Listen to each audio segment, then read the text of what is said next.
Hey everybody, it's Neil, and check out what I have here. I have this stop smoking aid, and I'll show you guys what this is here. I do not smoke, so this is gonna be for a friend to try to give them a hint to get this stop smoking.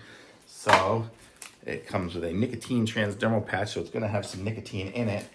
And you get these patches here, so it's got 42 milligrams of things, and you get 14 patches, I guess.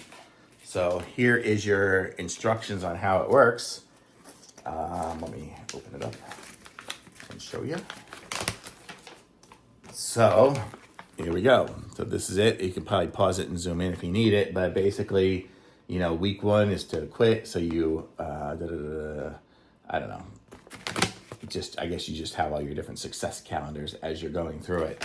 But this is the concept here, and then here is the instructions for the patch. I'll show you guys what's in there. I guess the active ingredient is nicotine in it, so it doesn't. You're still gonna get your nicotine fix.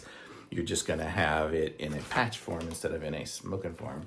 So, and these are them, and I can just feel it in there. It's just the patch inside of it, so it is what it is. Thumbs up.